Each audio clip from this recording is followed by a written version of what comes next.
Hi everyone, this is Finance Meets Real Estate. We meet here every Tuesday, 6:30 p.m. Standard Time. We have amazing guests every week, like Nicole today.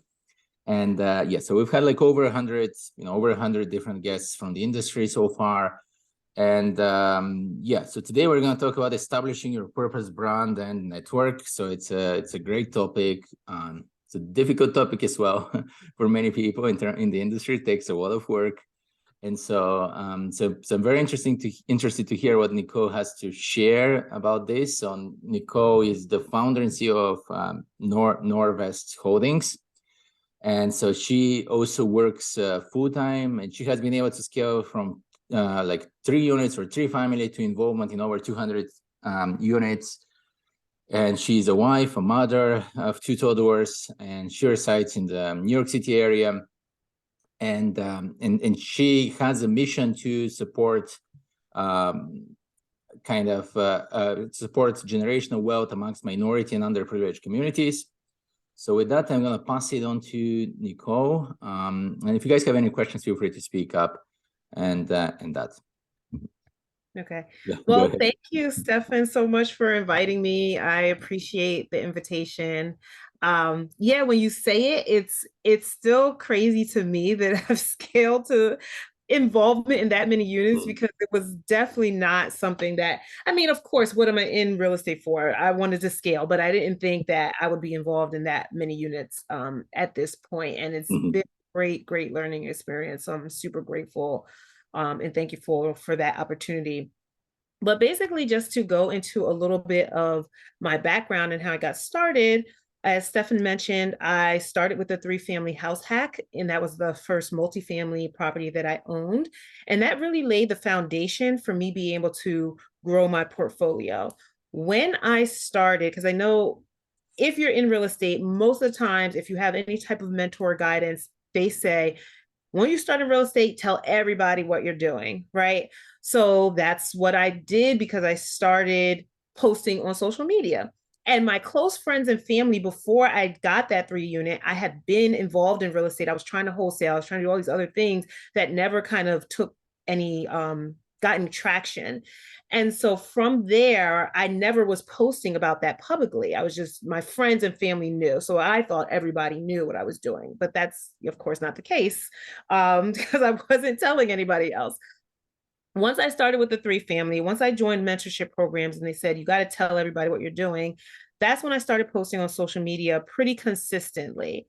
And between that and between also being a part of these mentorship programs, they helped me extend my network. So how I used to network is when things were in person, if Zoom wasn't as prevalent, I would go to a meetup and I'd kind of stand in the corner, not know anybody, and look around and be like, okay, where can I kind of move into a circle of people who are already talking, and then, but not want to be awkward or not want to interrupt their conversation? Because at that point, I still hadn't done anything in my eyes that was worth talking to or wanting attention to be on me for a conversation, because I didn't think I had anything to offer to the conversation.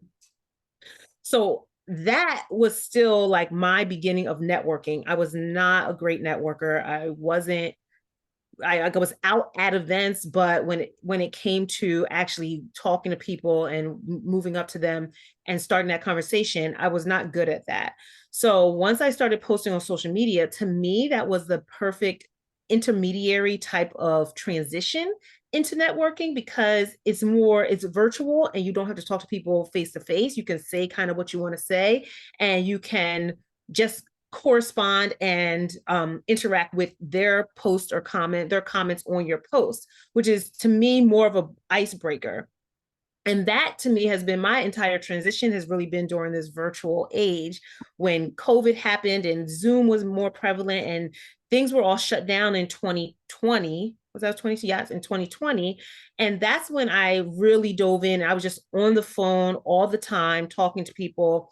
And basically, one person would say, hey, you have to talk to so-and-so. And then that person would say, hey, you have to talk to so-and-so. And then I kind of got bounced around hot potato style on phone calls until I actually met my partner.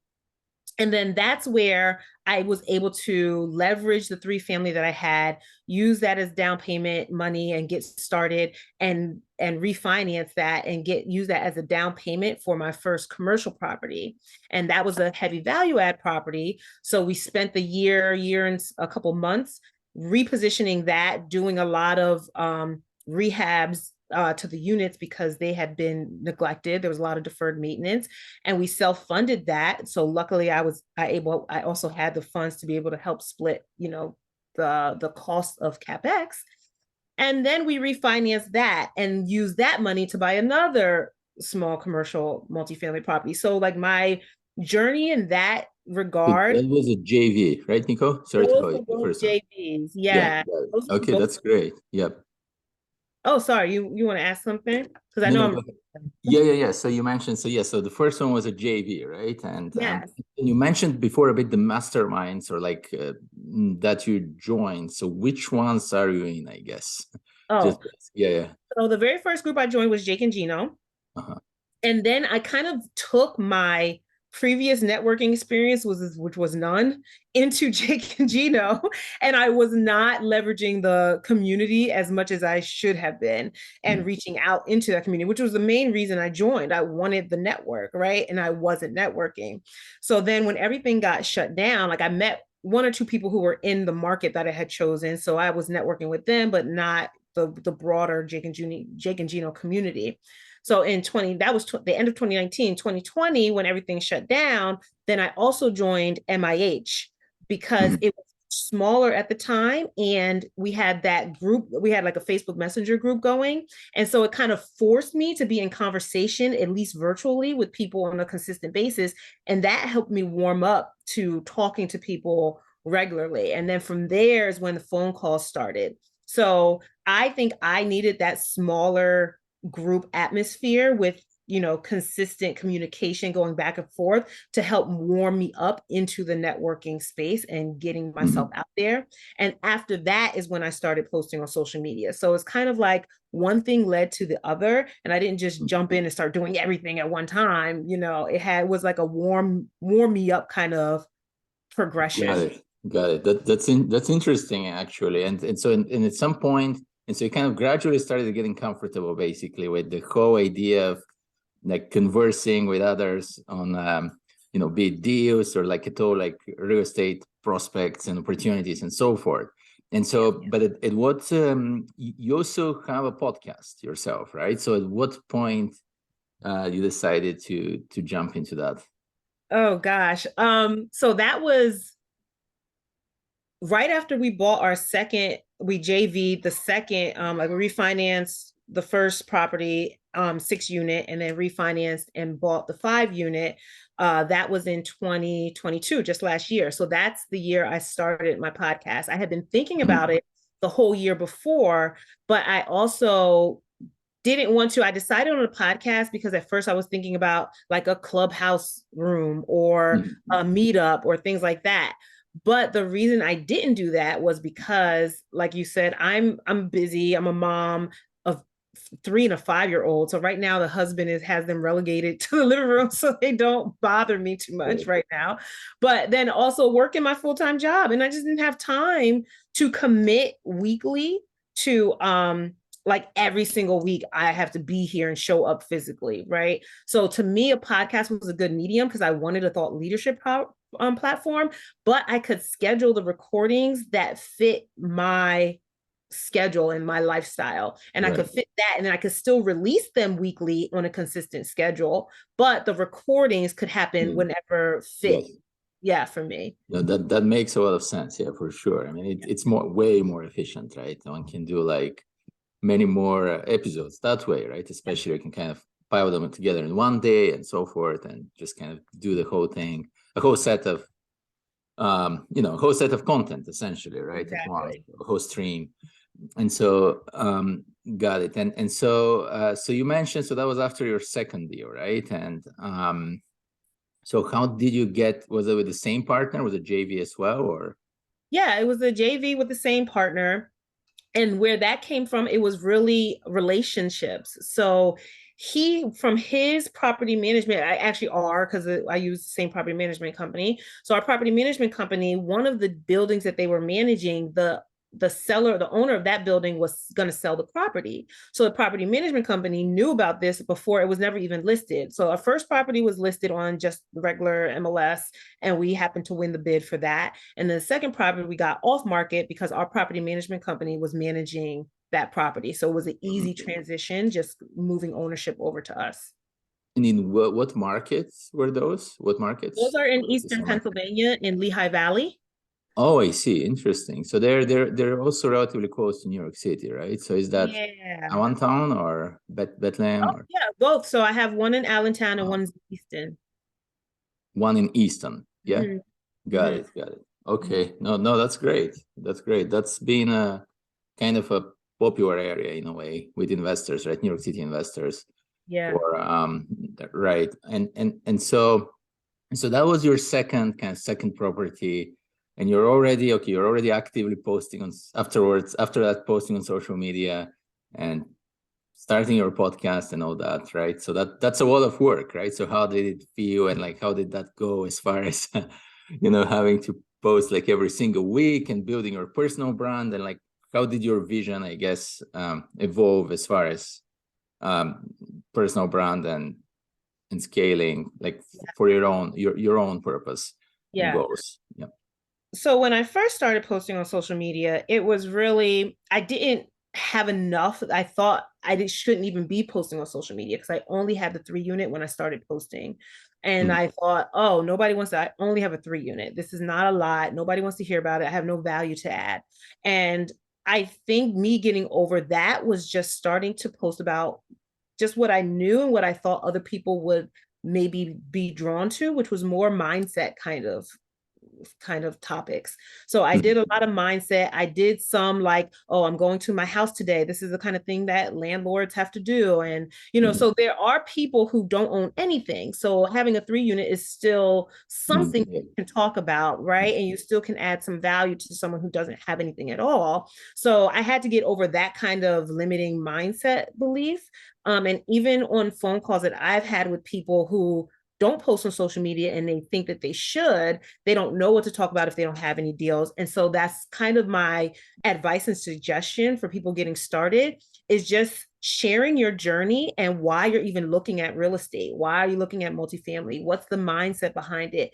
What kind of things about your personality can you share with the world that show that you are consistent and persistent, and that you're doing hard work behind the scenes even before you get a deal? Because that will at least warm people up to know that you are on this journey and on this path. And that way, when you get your first deal or you're trying to talk to people about real estate, they're not surprised, like, where did this come from? Then they can see the type of person that you are behind the scenes, and they, it warms them up to you and who your personality is and your work ethic, if they don't know you already from your immediate circle. Right. And in terms of like system and like, what was your kind of like consistency and approach? Because sounded like you've been pretty consistent at posting, right? And like doing like all the social media posts and that. So what, if you want to kind of guide us through that, like what helped you to kind of stay on top, stay systematic and motivated, and like keep kind of executing every single week? So and it wasn't because I'm probably not as consistent as I want to be in my head. So I would like to post daily, like Monday through Friday, but of course that does not happen, just because of, of other things, lifestyle. But I think the biggest thing that probably helped me with my consistency with posting, was honestly the very first time I started posting, I was part of a posting challenge. And I think that is what just warmed me up and got me to the state where I could post daily, or I could even consider posting daily, because I didn't know when I started how much work social media can be. Was it like LinkedIn challenge, or was it was a LinkedIn challenge, Gianna Weiss's 10-day like CRE LinkedIn challenge. So I did that, and just 10 days consistently, to me, that was like, oh my God, like this is the most work I've ever done. Like posting this much it was so much more than I thought it was. But the good thing, yeah, at the end of the 10 days, I had to take like a week break from social media. But it started my wheels turning, and it started my Mhm. brain thinking in terms of what content can I share to social media. And so almost anything that you're doing on a daily basis could be a post. And just being part of that challenge helped me start thinking of things in my life as shareable content. So it Mhm. seems like that could be exhausting, but it just becomes like a natural habit for you to think in that way. And what you can also do, and something that I do that helps me, is like I'll just take a note, like the note app in my phone. And if something's happening, I'm like, oh, that would be a good post, or I have a thought randomly a day, then I write it in the note in my phone. And then I just have like a running list of like Mhm. post ideas. And I have to sit down later and come up with the actual content and actually like, verbiage it and do all the Mhm. content. But that is a way for me to kind of in the moment remember, because later if I don't write it down that minute, I'm gonna forget when I get home. There's no way I'll go home and write it. No, that's not gonna happen. There's so many other things that are happening in the meantime that I Mhm. have to write it down at that time. Another tip that has helped me with being consistent with my social media posting has been finding a good scheduling app where you can just, as you're writing content and you're writing a post, and you don't want to, maybe it's the middle of the night, you don't want to post it right then because it's not going to get engagement. So you can schedule it for the next day or the day after, or when you have something else, maybe tomorrow, that you're going to do like a meetup, you want to post about the meetup. So maybe you Yeah. want to this post for the day after. So what I would do too, I know sometimes people will post multiple times in a day. I really don't like to do that, only Yeah. because I like to spread my posts across multiple days for a day that I may not have something. So Mhm. instead of doubling up on a particular day, unless I already know that I have posts for the next few So days. which app do you use for that? Let's say for Right now, social media. I actually use one that's not known well. It's called Feed Hive Okay. IO. They Okay. had a special kind of sale thing where you bought the lifetime membership, and you got all the features and you get all the updates and the things that Mhm. they roll out for the And future. they do all of social media mostly, or like LinkedIn, Facebook, Instagram, everything, Yeah, those or are the three that I use. I don't okay, like sure, I don't sure, sure. do TikTok or Twitter. Yeah, Yeah, those are the got it. three ones I That's use. great. Mhm. And so, which like in terms of platforms, let's say, what has worked the best for you? Now, I know you post on Facebook yourself, and like, what is your experience between like the different platforms, and where have you seen the most value, I guess? You know what? I will say right at this point is LinkedIn, Mhm. because, and that's something that I was told before, that LinkedIn is the best organic growth. And Mhm. because there's other professionals there who are looking for maybe these types of opportunities, or they're more open to business type of conversations, it's not easier, but is more effective to be on that platform. LinkedIn also will, in your notifications, will show you, oh, this new person you just connected with posted. So maybe you want to see their post, or this person you're connected with, they have a post that's getting a lot of engagement. And so maybe you want to look at that post. So Mhm. LinkedIn, I think, as far as notifications of what's happening in your immediate circle, is very Mhm. good, because it helps you expand. And now you can start reaching out, doing outreach to your second and third connections that you normally wouldn't have Mhm. um, been have a connection link with. Right, right. For Yeah. whichever reason, that I mean, that's kind of been, I guess, my also experience. 'Cause for whichever reason, LinkedIn just pushes to like so much more people, right? Just has a lot of views. Like it's Yeah. always like really, if you don't, even if you don't have too many connections, I was finding when I had like few connections, and it's still gonna show the post to like kind of comparatively many people, right? Yeah, exactly. And And my favorite, and you know what, honestly, LinkedIn was like the stepchild of social mhm, media for me. I mhm. was not on there a lot, and I didn't like that platform as much. Yeah, yeah. So I was primarily on Instagram. I was on Facebook mainly because a lot of my real estate networks on Facebook, like with MIH and Jake and Gino, there's a lot of Mhm. you know, I get a lot of engagement just from my other real estate circle on Facebook, but I kind of liked Instagram and now kind of not been paying as much attention to Instagram because I've gotten used to LinkedIn more. And now I like that platform more. So you know what the secret is really just pick what platform works for you and just work that platform. And honestly, I'm probably doing too many at one time, but I just figured if I just post the same thing across all of them, Yeah. then it's not extra work for me. So I just try to make sure that it's compatible with all three platforms as I'm posting, and I just post the same thing, which is probably not the best strategy because certain platforms respond differently to certain types of content. But I just mainly focus now on what works for LinkedIn. And if it works for Facebook and Instagram, then it's good. If not, then like sometimes I have a LinkedIn post that doesn't have an image, so it doesn't go on Instagram, and I don't feel the need to substitute with something else for that post. Mm-hmm. And so if we kind of backtrack actually a little bit, so I know like your background before real estate, let's say, like, so you started, you were in pre-med, right? And then you went to Cornell, right? For pre-med, exactly. Pre-med was Cornell, okay. And then okay, yeah, and you kind of had like a pretty interesting, like different career path where you were first targeting to get into medicine, but then you went into like different field, and then now you're kind of like in real estate. So like, do you want to like go into that a little bit more? Yeah, so I went to, because traditional upbringing, you are typically a doctor or a lawyer. When you're in high school, like what you want to be when you grow up, you just pick something that sounds fancy, right? And I know I didn't want to be a lawyer, and so I'm like, okay, I like medicine, I like science, I'll do that. And so, hold on, Nicole, you grew up in New York City or in South Jersey. You're in South Jersey. Oh, okay, I see. Yeah. Mm-hmm. Yeah, I grew up in South Jersey, so probably like 30 minutes from Philadelphia. Okay. Then I went to Cornell, like you said, and I was pre-medicine in Cornell. And I was so proud of myself because my entire, undergrad degree or career, everyone who was started pre-med, not everyone, but a good chunk of people who started pre-med were dropping out. Like, I'm not going to be pre-med, I'm not going to be pre-med. And I'm like, you quitters, you're quitting pre-med. Like you're not, you don't know how to stick it through and stay there to the end. And so I had pride in myself that I was able to see it and stick it through to the end. So I go ahead and I get this biology and society degree, which got me on my pre-med recs.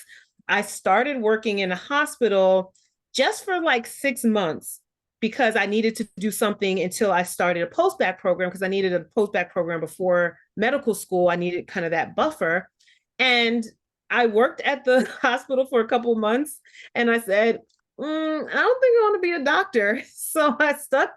I was so proud to stick out my, undergrad degree. And then I ended up still deciding to switch because I was working with doctors who were not happy with being a doctor. And that gave me like behind the scenes look at like, they are doing this now because they have so many bills and they have a certain lifestyle and they just can't afford to not do it. Especially when you get that many student loans and at that amount, you have to be a doctor in order to pay for all that stuff and the lifestyle and debt. And I said, dude, like if I'm going to spend another 10 to 15 years down this career path, I have to be 1,000% sure that that's what I want to do. So my journey really was, okay, what do I want to do? What do I like doing? Because I'm like, if I'm going to switch now, I better switch to something that I like doing, because I see too many people who hate their jobs. I hear too many stories about that. I don't want that to be me. If I'm going to do a job now, I need to make sure that it's compatible with the things that I like to do. And so I started taking like continuing education classes and trying to figure out and do that deep dive. And this is kind of where you have to find out what your brand, like even your personal brand, before you even start to try to do a business brand. What is your brand? Like, what are your values? What do you like to do? What's your strength? And I was trying to go through that before I even got started in real estate. And ended up, anything I'd like to do was kind of, for me to get started in that career path, I either had to have the degree there, which I didn't, or I had to work like as an intern for free during the working hours, like the regular work week, when I need, like, I'm not living at home anymore. Like I have bills, I have rent, I got things to pay for. I can't afford to go work for free for an internship just to gain the skills to do something, to switch to something that I like to do. So that's kind of where my sticking point was. What I wanted to do didn't pay a lot, or I had to do free internships. And so I decided, well, I kept looking for what that next thing is. Like, where can I get my foot in the door? Where can I get an opportunity to do something that I like to do that won't make me not work my W-2 during the day so that I can still pay my bills while I'm building up this skill set on the side without having to go back to school completely. Mm-hmm. So that's where I was looking at. And that's when I found real estate. Right. And your W-2? Oh, sorry, okay. No. Yeah. So sorry, Nico. Yeah. So your W-2, that's in like, again, in medical administration in a way, right? It's still that direction. Yeah. Yeah. So I was working with doctors in outpatient clinics. Mm-hmm. So let's say in defining like your personal brand and maybe avatar, as they call it, like, would you say, has that been like a direction for you as far as getting investors to seek amongst medical professionals? Or you know what, and this is perfect, it goes right into it. So that would make sense because that's where my background is. That's the network that I had at the time. And I still have, a lot of people I know who are either doctors or nurses or work in the medical field, as I'm still working in the hospital. So I wanted that to be my avatar because that's just the easy transition. It makes sense. There's a story behind it that I could say, oh, I was working with medical professionals who weren't happy with their job, who, don't have, the ability to have like other cash flowing assets that if they wanted to reduce hours. So it goes all into the story. But what happened for me is I just never felt the real pull for that to be the avatar that I was specifically designated to help. So what happened was, as I was thinking about my business and my business brand and who my avatar would be, it ended up being myself. So I'm ending up helping minorities and underprivileged people and people who don't normally have access to these types of opportunities. So if you're a minority nurse or a minority doctor, hey, you're fit the avatar. But it was more, I didn't want to just relegate it to that one profession. Like, there are so many other people who, are professionals in different industries. And I know that's not how marketing works, but I had to go with what pulled me and felt like a good purpose for me that fit with what I was passionate about. So I know that I built up from nothing, and I built up from, like, I had to scrape just to get the down payment for my 3 family, right? It's not like I had, mommy to give me or somebody else to be able to give me the down payment money and I had to like take a loan from my 403b. I had to take a loan from a friend. I had to take a loan a little bit from my mom, I think. But so I was able to piecemeal it together. But that 3 family changed my life and changed the trajectory of my life. And I got, like, yes, it was difficult. I had to go through evictions. I had to go through unexpected expenses and bills and things like that. So it wasn't easy, but it was completely worth it. And it changed the trajectory of my life just with the 3 unit. And that's why I'm so passionate that small multifamily can be the catalyst for change in your life financially. And you don't have to start with 100-unit building. Like, you could start with smaller properties and build your way up because you need the foundation. And so in really, Nico, if I may interject, in terms of like, so the projects you did, like the where like you took part in like over 200 units, right? So they were in the like around 50 units range, or they were around like 100 plus, like what kind of size, or around like 20, like, because I know different people have different preferences and one can make really money with, I feel like, every level of that. So yeah. So actually there were a couple of different, they kind of range. So my very first one was 110 units. And then the next one was 32. And now working on a 60 unit. And so these all came from my relationships that I had built over the years. So this was with the networking. So that's how it kind of circles back to the groups that I was in and getting on phone calls and getting in Zooms and knowing who I wanted to help. Because even though it didn't it doesn't mean that I was invited into these deals to help with the deals because of who my avatar is, but it gave me purpose for wanting to be involved in those deals.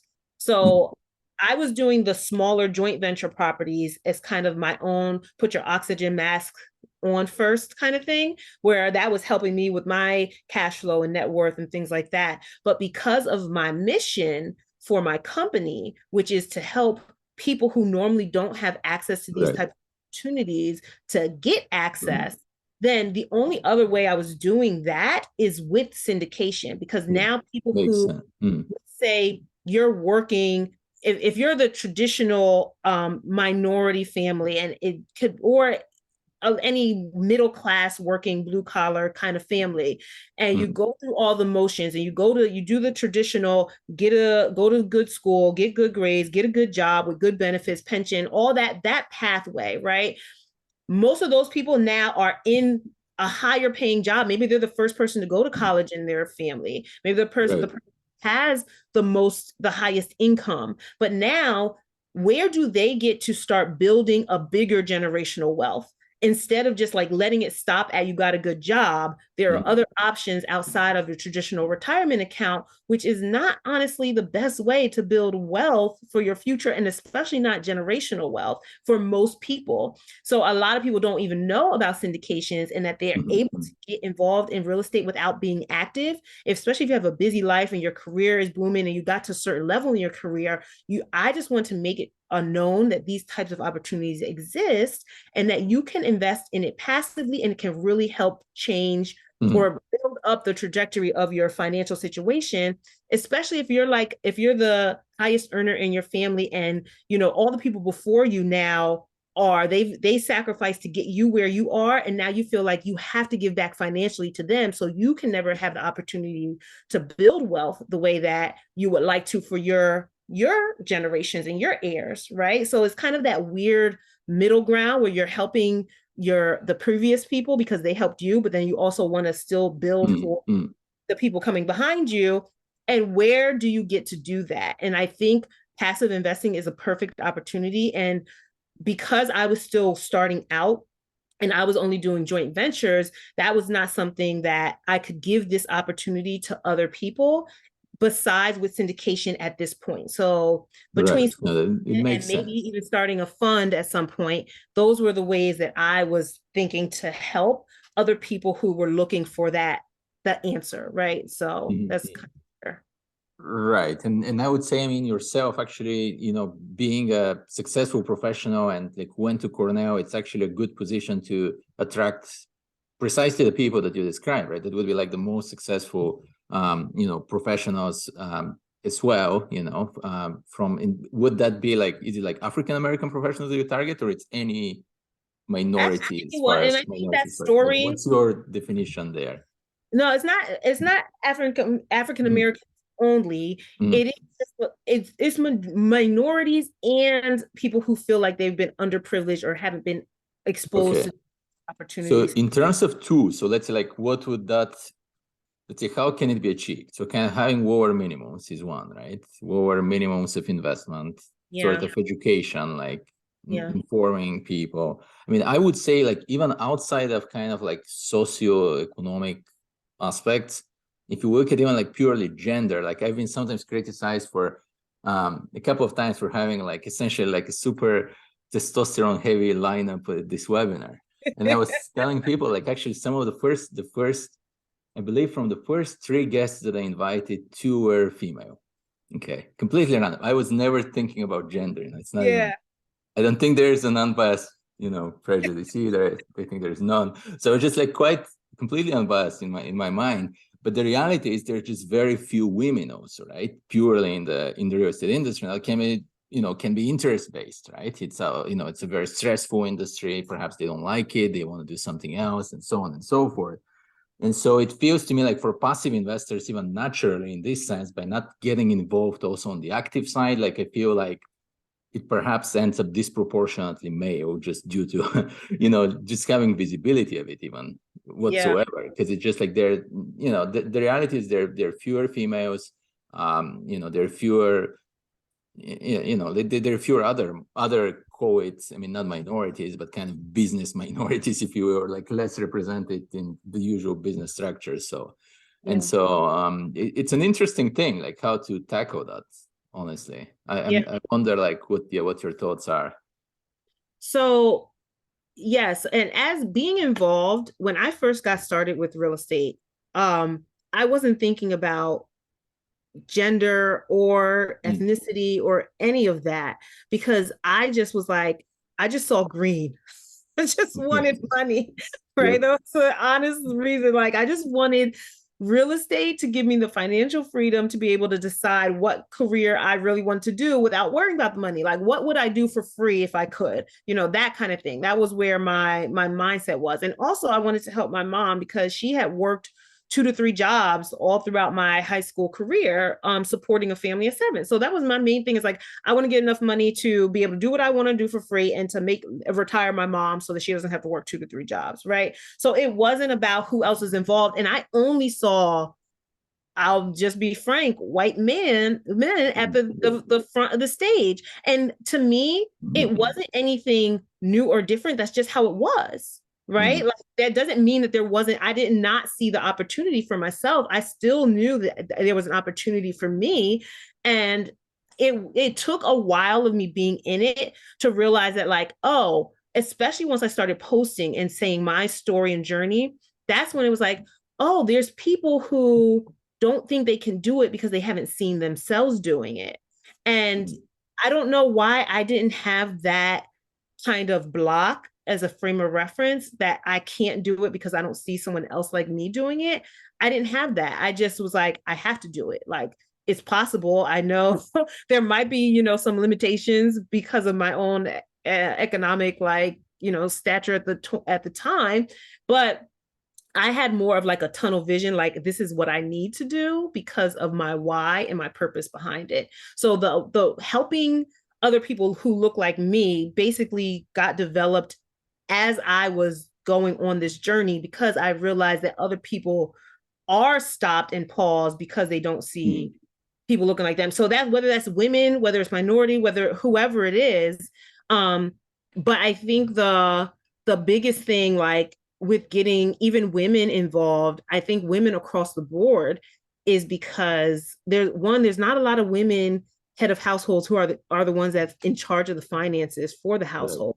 Normally that's like traditionally a man's responsibility.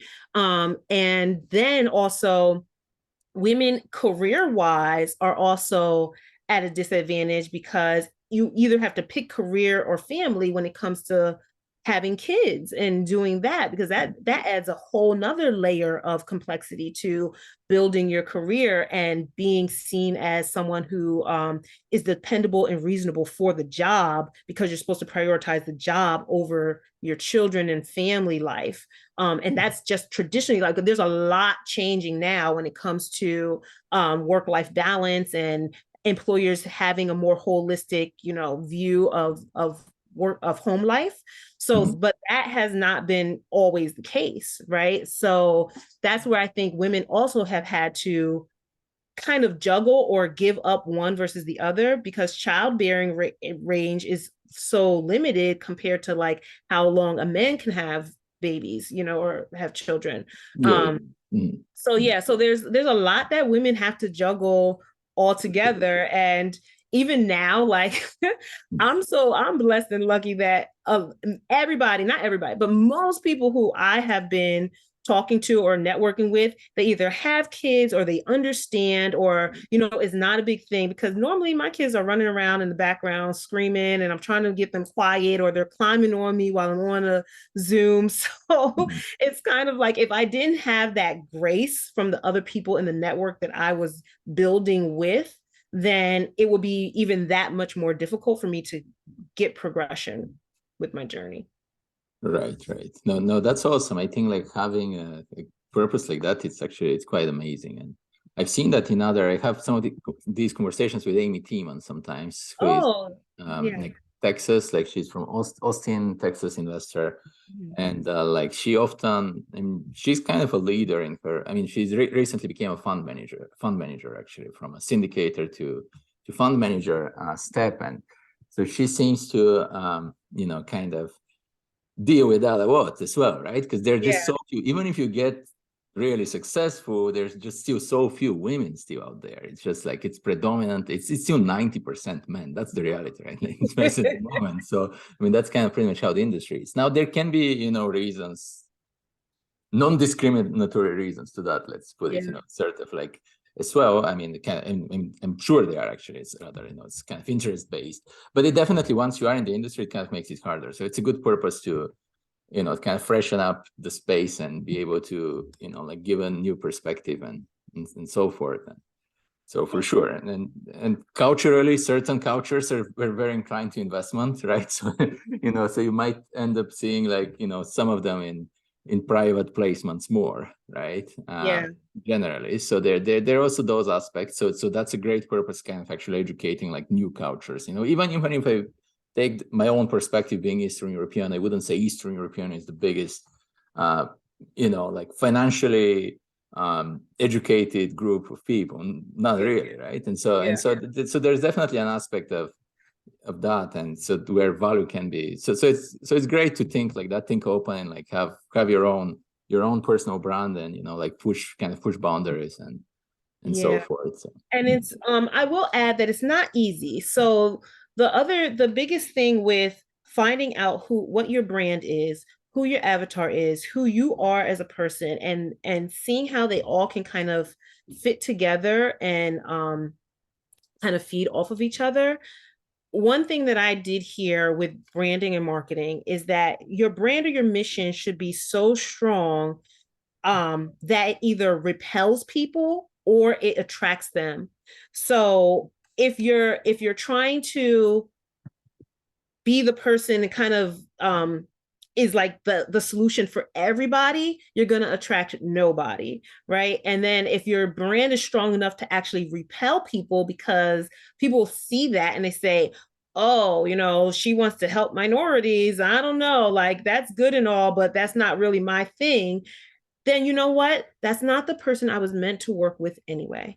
Right. And it's a hard pill to swallow, especially when you are building, because you just want everybody to be accepting of like every mission or cause that's out there. And especially if it's something that's near and dear to your heart, but not everybody will be. And that's okay. And you just have to make sure that you stick behind what you believe in, and even if it's something that's not really traditional in the field that you're going to go into, sometimes like I already stick out like a sore thumb, right?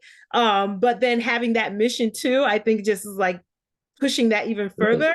But I just got to do what I need to do, and things will happen that are supposed to happen. Opportunities will open that are supposed to open for me, and I'll be able to help the people who I want to help and more, because it's not that if you decide your avatar is XYZ that you won't work with ABC. You work with anybody who is, in alignment with goals and has those same goals, but it's just for marketing perspective, like you need to have that specific target. Yes.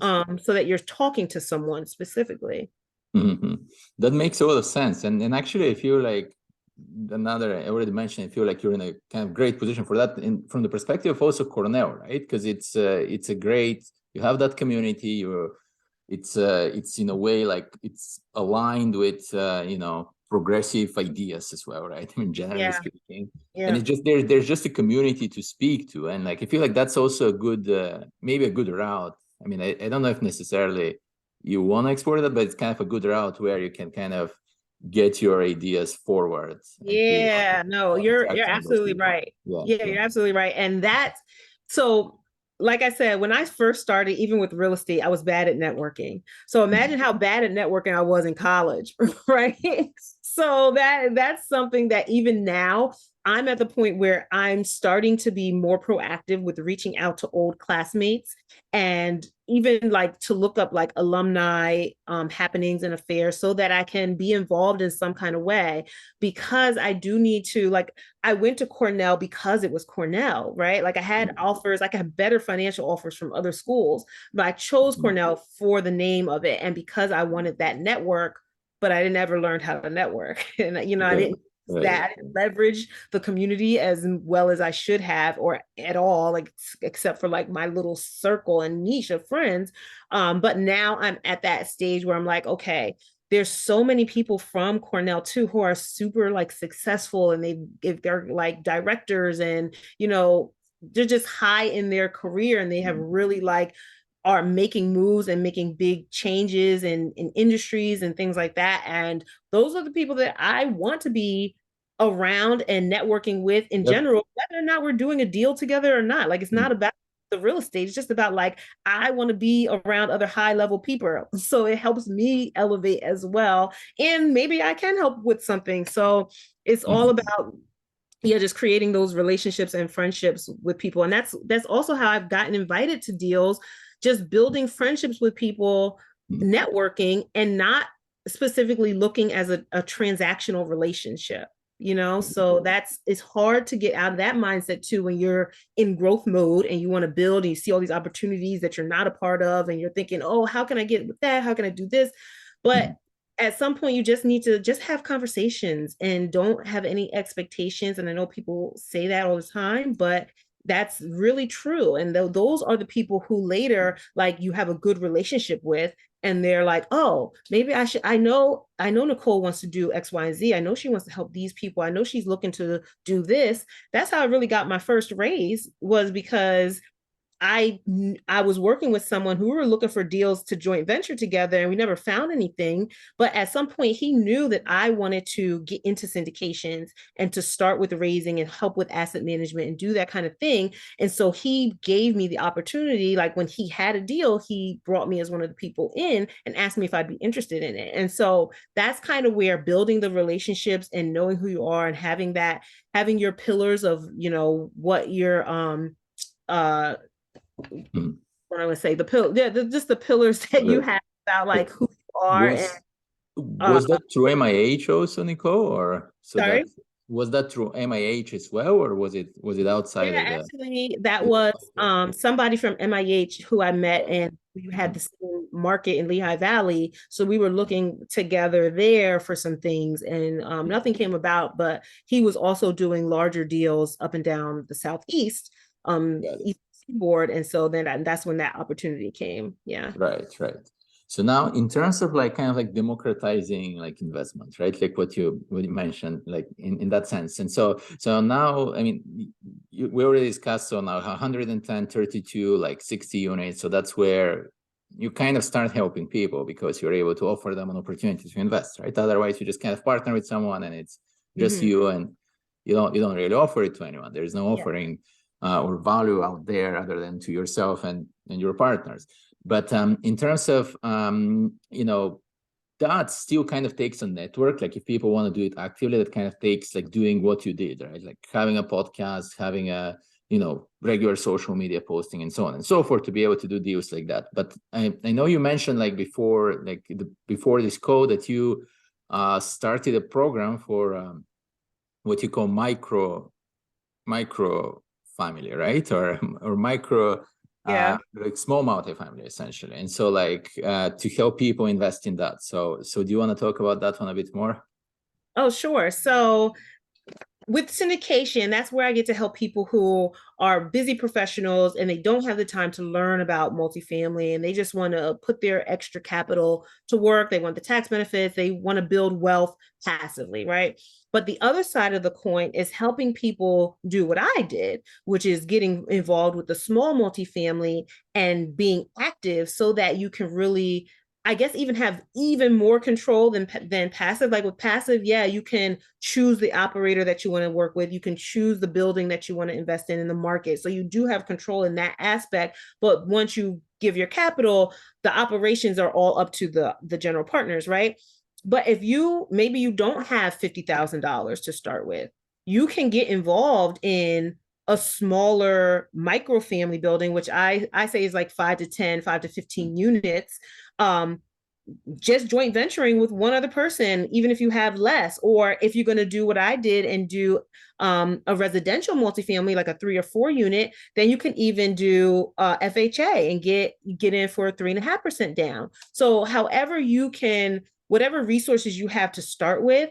But if you can make the time and you have the grit and persistence to push through and you're really interested, a lot of people don't want to start with 100+ units anyway, because that is, it's kind of stressful, right? And if you're just starting out and you also have to get people's money for this opportunity or for this investment, once you have other people's money, that makes people like toss and turn at night if anything is happening with the project, right? And then you just have this extra layer of stress. And there are a lot of things that can happen with the larger deals, especially when you don't know, what to expect, or what's, the ins and outs of dealing with 100+ unit building. And a lot of people just don't even want to start there. There's even some of my mentors don't like syndication. Like, they did syndication one time, and then other than that, they do joint ventures, because you just have more control. You don't have to make decisions based on what the passive investors want. So those kinds of people who want to be active, I'm starting a mentorship program where I'm teaching them step by step and like kind of hand holding through the process of buying their first commercial small microfamily building. And that's just so that people can, I experienced the power of what a small building did for me and how it changed my finances. Like, it made me stop living paycheck to paycheck. It gave me extra cash flow. It really significantly increased my net worth, increased my network as well. So I just want people who are interested but don't know where to start, to have the opportunity and access to me to be able to help them as best I can and guide them and be that person who's kind of been there and been in their shoes, like getting started and not really knowing how to take that next step, and being nervous about like, oh, am I going to underwrite the properties correctly? Am I going to buy a bad property? Like, how do I know this is a good deal? Like, all of those things, and the doubts that can come into your mind and stop you from moving forward because of fear. Like, I want to be that person to help push you through to the other side and make you take those small steps, because I know just from like the busyness of life and dealing with kids and job and all that, that even in the moment you feel like all the small steps are not creating any progress in your journey. But then after you look back and you realize after like a year or however long that all these small steps have really been adding up to much more than you thought it was. And sometimes people just need that other person to like help push them through that. Mm-hmm. That's great. And so in terms of like, let's say geographies, like, do you have like favorite geographies that you want to focus on, or like what are, because sounds like it's been like kind of more around the New York City area in a way, right? Or more in relative proximity. Like, do you have like markets that perhaps is next step you want to focus on that are, out of state, like the way like people have been investing in like Florida and Texas very much this cycle, or other places? Yeah, I really like the Southeast. And that's actually where I originally was going to focus. But then my coach, I had just had my second child, like literally she was a month old. And my coach was like, you still have your full-time job. Like, how quickly are you going to be able to get down to that market? If the broker called you, say, can you come see this property tomorrow? Are you going to be able to drop what you need to do and go see the property? If not, and you don't have boots on the ground there, you're going to be at a disadvantage for people who are local. And this is a business and you need to get there in person. And so that was, of course, before COVID happened and a lot of things went virtual. But in any case, so I liked there. I picked Lehigh Valley mainly because it was drivable for me at the time. And I was starting before I had, a big network and boots on the ground. Now I'm thinking, yes, the Southeast, but I really like the Carolinas. There's a lot, like the very first syndication, the 110 unit was in South Carolina. So between South and North Carolina, I still need to dial in. There's a lot of different submarkets and pockets that are good in those areas. And I have a network, so many people who are down in that area I know I could partner with if necessary, or would help me with like looking at properties when I can't get down there. So it's a little different now because I've established the network. But yeah, I like the Carolinas. I think that's going to be my next step. Yeah, no, that's great. Yeah, we can talk about that one. Actually, there are a few markets in the Carolinas that I feel are like good levels of valuation. Because I think you've heard me before. I'm pretty bearish on like Florida at the moment. So I'm not, like, I mean, it's been great, obviously. It's been phenomenal growth there, but I think, I Not think even Orlando. I hear everybody's in Orlando. no, no, I mean, I mean, you've heard, I mean, I don't know if we've spoken before, I think, on that. So yeah, so I'm not like, it's been great. It's been a great run for Florida, definitely. Let's put it that way. Okay. But yeah, but Carolinas, there are some markets actually that are fair valuation, like in my studies, for example, they're fair valuation, they're very, very investable. Even in Georgia, there's some in Georgia as well. They're not in Florida, they're like zero in Florida. but for instance, in like Georgia and Carolinas, there are some. They're not the primary markets. Now they're not, Charlotte and Atlanta and whatever, but others, there are more like secondary, tertiary.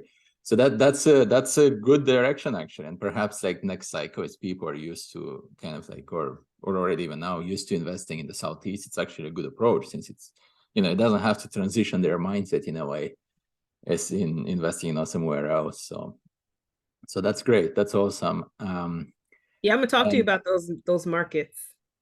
Yeah, I can send you a list. I have a list myself in the Carolinas, actually. Oh, nice. Yeah, I do. I can send you my view. I mean, it's everybody has kind of their own analysis, but yeah, we can talk on that one, in terms of like recession, I don't know, recession perspective and so forth. But it's actually kind of interesting that the Southeast has been like slow to decline now, like compared to the West, right? Like, because the West kind of pretty much got hammered already, but the South, like Florida, it's kind of holding up for now. But it seems they're a bit behind in the cycle, so they kind of peaked later. So Okay. it's interesting, but yeah, it's interesting like how things go for sure.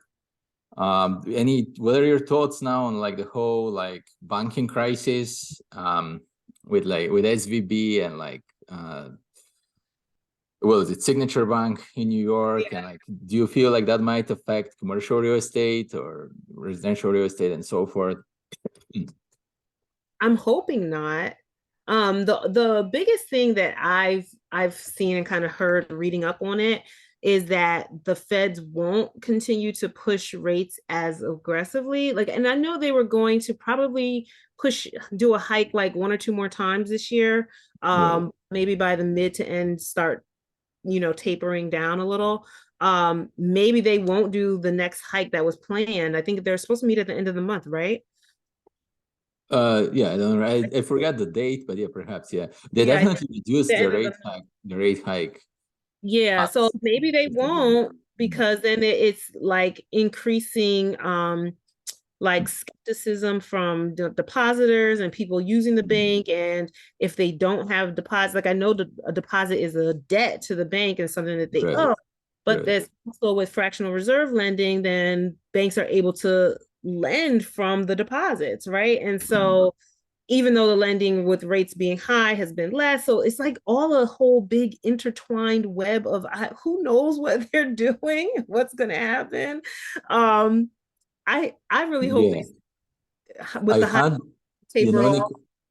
Sorry, go ahead. No, that was all. Like, one of my properties is a HELOC, and my rates has doubled since last year, and so I'm regardless of banks failing and being insolvent.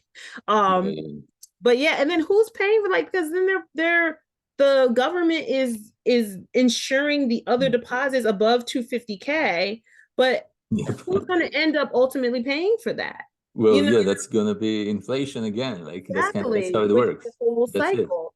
It. Yeah, they came with their they're out in their statement, like it's not gonna have an effect on the taxpayers or something. It just basically means it's gonna have an effect through inflation. That's just like reading their statement, the exact meaning, right? It's pretty much that's what it is. What can you do? It's like before, let's receive like whichever like COVID like small support check, and then like get like five times kind of hit by on your grocery bills and so forth. I mean, it sucks, yeah, for sure. It's very, very messy. I know I had on this webinar about a year ago, I had Brian Pellegrini, who is an economist at Intertemporal Economics, and his topic was on yield curve. And I remember, and the thing, because like basically interest rates are high is one thing, but the other thing is they're like pretty jumbo, or they're upside down, right? You have the short end having high rates and the long end having low rates, right? It's kind of inverted. And so like the point that I took out of that was, okay,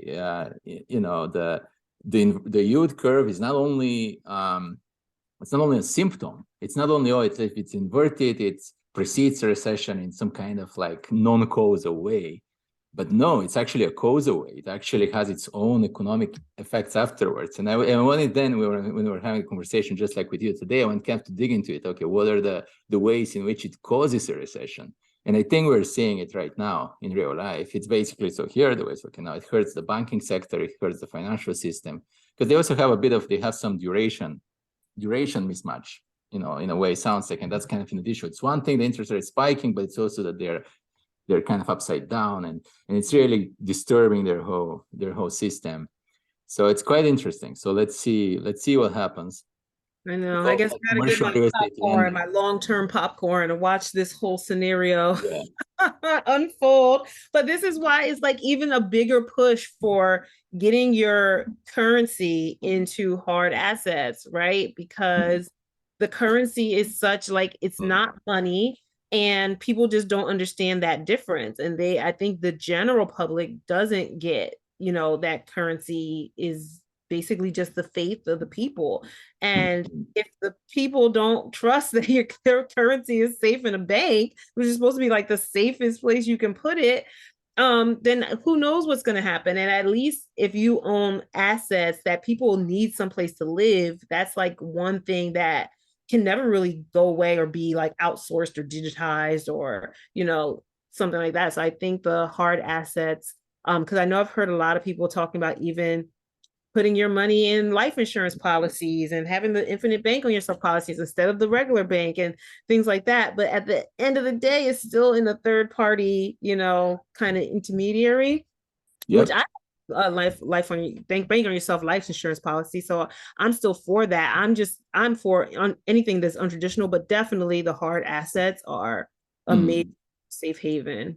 Right. I mean, that's where, like, I guess your mission with democratizing actually would help democratizing investment in real estate, because it really led to, wealth redistribution awards, I'm sure, right? Just basically everybody who is wealthy, who owns a lot of real estate or equities or other assets, just basically become super wealthy during the current period, and then everybody else just gets hammered, can't pay their grocery bills. So that's what it is. So, but so for sure that's very helpful. So before we kind of wrap up for today, like we're a bit already over time. So is there something you want to share like more with our audience, and like what is the best way for people to reach to you? Oh, well, like we were talking before, I'm on LinkedIn, Facebook, Instagram. Probably LinkedIn is the best way to reach me, or my website, noirvestholdings.com. This NOIRVEST holdings.com. I have a paid, like a contact form there that just comes right to me, or Nicole at Noirvest Holdings.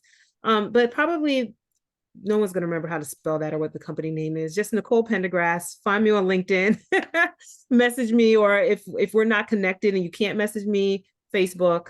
But I'm pretty active. Oh, can I drop the info there? Yes, let me do that. Yeah, sure. I don't know why I didn't think about that. Put it in the chat. You're welcome.